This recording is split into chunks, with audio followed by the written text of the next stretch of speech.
Hello there. I want to talk a little bit about different, well, not really talk about different steels. I started to say I wanted to talk about different steels and knives. And really, I'm not any kind of an expert on that. And I don't really care a lot about it, depending on the knife and what I'm going to use it for. What I mean by that is I have knives that they float around in my pocket every day, and you know, they might open a cardboard box, or they might open a letter or something like that. I might clean my fingernails with them. Just little everyday kind of things that you might need a little blade for. You know, that doesn't have to be the finest steel ever made.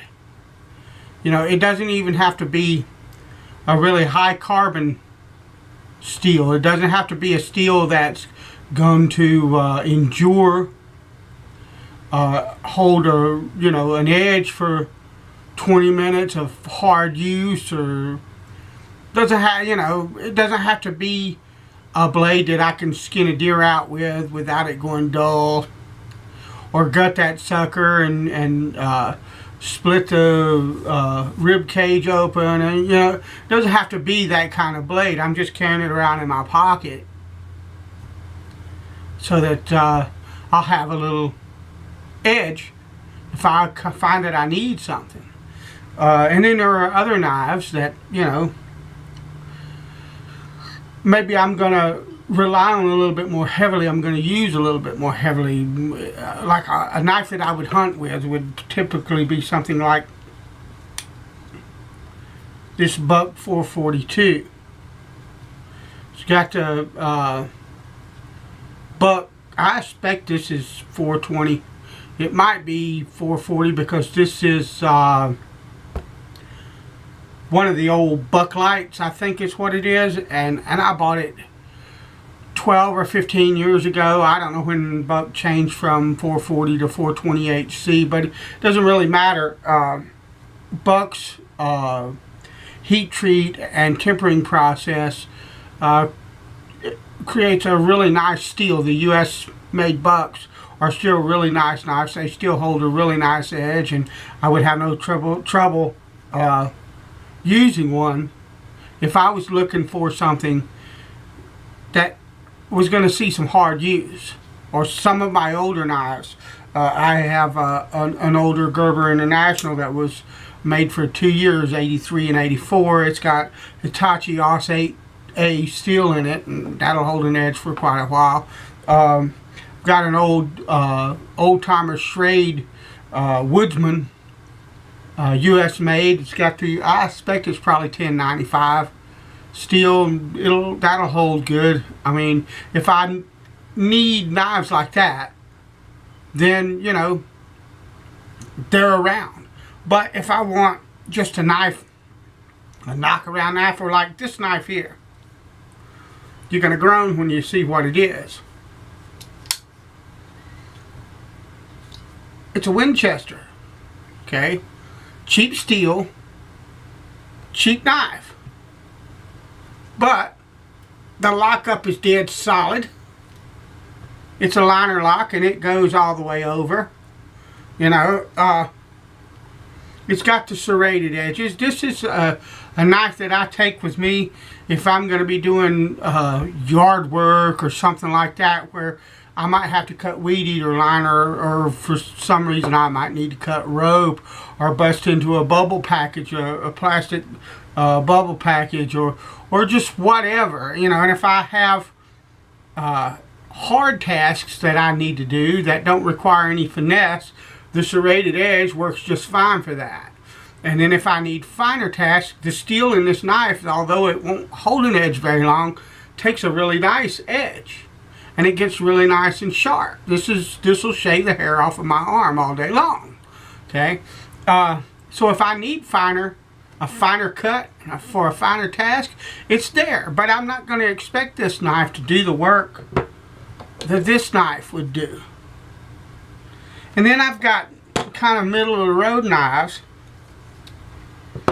like this modern old timer 7CR17 MOV, I believe is the steel in this. It's a good middle of the range steel that'll hold an edge pretty decent. It takes a good edge, and you know, that's a decent steel and a pretty decent knife for what I paid for it, which was cheap, dirt cheap. You know, like this came in a pack with another little. This is a 95 OT, and it came with a 12 OT, which is a really tiny, kind of like gentleman's knife, little pocket knife, probably about that long. And they all came for less than 20 bucks, both of them. So I probably paid 12, 13 bucks for just this blade, this knife. It's got two blades in it. It's got a regular clip point and a spade blade. It's made well. There's not, the attention to detail is not there like the old timers were, but for 13 bucks I'd carry that all day long. You know, it just depends what you want, but the point that I'm trying to make, you know, and also, I mean, if I was to go hunting, I would carry like a soft Arkansas, and maybe I really wouldn't need it, but I might carry this little translucent to just bump the edge up a little bit, so in case I was in the middle of skinning out a deer and you know, my knife started feeling like it wasn't at its best, I could spit on that stone, because that's, you know, what that works just fine on a Arkansas in a pinch, and hone the edge back so that I could finish the job. So I mean, but what I want to talk about really, you know, now that we've got to steels, the reason I bring the steels up and the reason that I bring the types of knives and their use that you're going to put the knife to up is because there's a big, huge kind of discussion that goes on continually in the knife community, and it makes sense. I mean, everything that we do, there are going to be guys that are going to look at it from a practical point of view, and there are guys that are going to look at it from an enthusiast point of view, and there are guys that are going to look at it, you know, like a pro, and everything in between. And there are going to be guys that, you know, they may not do anything but carry a pocket knife in their pocket, you know, at the office, but they want S30V or whatever. They want the best steel they can possibly get in that knife, and the most finely bladed. They might be carrying around a $200 pocket knife. You know, you're going to have a wide spectrum, but there's as a knife user, I'm not one of those guys. You know, I'm a country boy. And most of the knives that I carried when I was a boy, they were cheap knives because I didn't have the money. You know, as soon as my first old timer that I got, I found in the dirt. Somebody ran over it with a truck. And I picked it up, took it home. It was rusted shut and ugly as crap, you know, but nothing was broken on it. I took it home, cleaned it up, got it open, cleaned up the blade, cleaned the whole thing up, oiled it up, put an edge on it, bought me a sheath for it, and carried it around, because I would never have been able to afford an old timer. Like even just the old timer, and they were the less expensive. You know, a buck was way expensive when I was a kid in the 70s. You know, I mean, it just was. So, you know, that buck was like a gift from God. Or not, I'm sorry, the Schrade. That old timer was like a gift from God. You know, most of my knives were cheaper knives. The first knife I ever owned was a nice knife. It was one of the old German Solingen knives. It was probably about that long, and it was a fixed blade hunter skinner kind of knife. Had a stag handle, made in Germany. Nice knife. I believe, if I'm not mistaken, that my brother gave me that knife. And I guess I was 7 or 8, 8 or 9 maybe.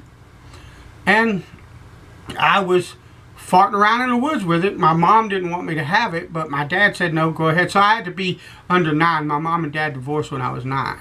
So I had to be 7 or 8. My dad said, oh, it's just a knife. He's a boy. Let him have it, you know. So I got out in the woods making me a bow and arrow, and I got me an arrow. And I took the blade I was holding, or I got me a stick I was turning into an arrow. And I held that arrow in my hand like this, and I wanted to put a notch on the end.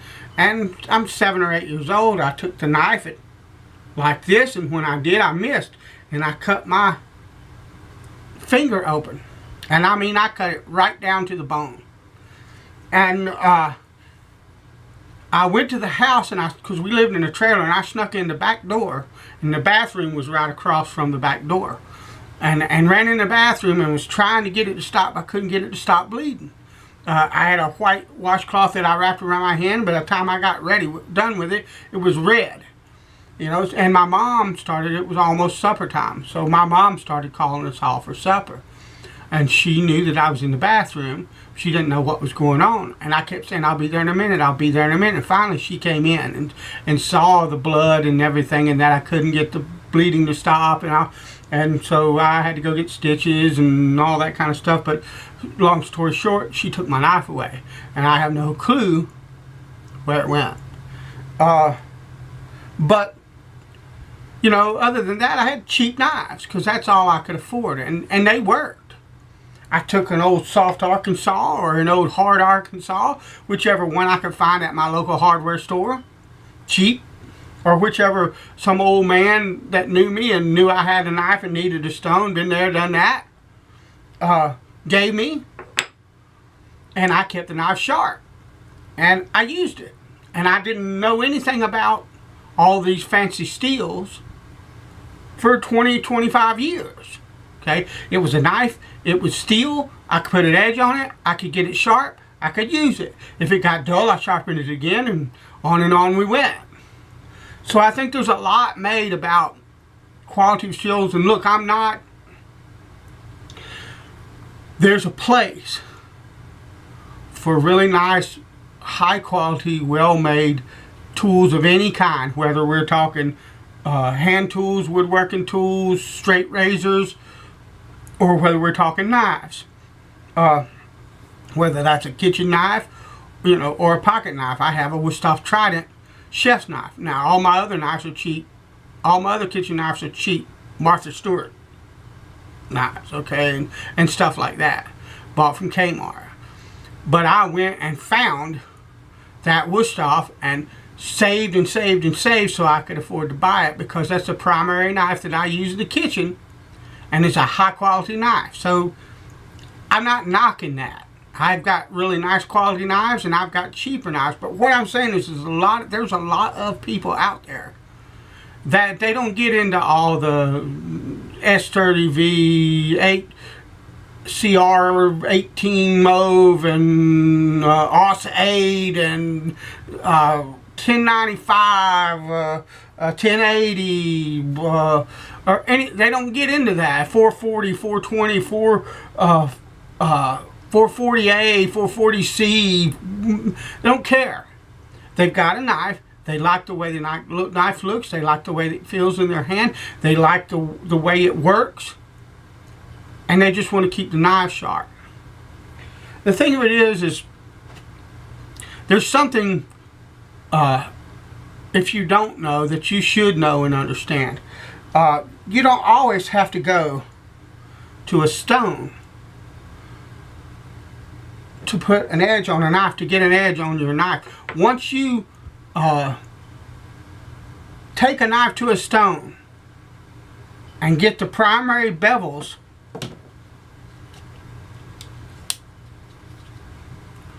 on each side of this knife to meet so that they shave arm hair, that's my standard. I don't stop on the lower grit stone until I can shave hair off of my arm. Then I move on and polish the blade with finer and finer stones, just like if I was honing a straight razor. Okay? But once I get that done, unless I damage that somehow, I don't really need to take it back to the stone that often. If I do, what I'm going to do is be needlessly taking steel off of a stone. What you need is you need a strop. This is just a block of wood. This happens to be mahogany. I got fancy because I had it laying around. And I put the felt side or the rough side of the leather up, and I glued it to this block of wood, and I strap my knives when I come in for the end of the day and take my knife out of my pocket and put it away. If I've used it at all that day, I take that knife and I strap it on this. And it don't matter if it's a cheap knife or a decent quality knife. If all I've done is use that knife for a little bit, if I put it back on this strap, it'll shave hair. It'll preserve that edge. Even cheap steel like this. If I want to, I can get something like this. Or I can put another piece of leather on the back side of this. And what this is a loom strap. It has chromium oxide paste. I use this on straight razors too, so this is straight razor quality, but you can buy, you can get chromium oxide from Harbor Freight if all you're doing is knives. And a plain leather side, and I use that. The chrome oxide will polish the edge a little bit more and give me my edge back if it's degraded a little bit. And then I can go to this side and finish burnishing it on this leather side, and I've got my edge back. So that's what I'm saying. Look, whatever steel you have, treat it right. Get you a strop, learn how to use it. Your knives will stay sharper, longer, and you'll be happier with them. Alright, God bless you. I'll talk to you later.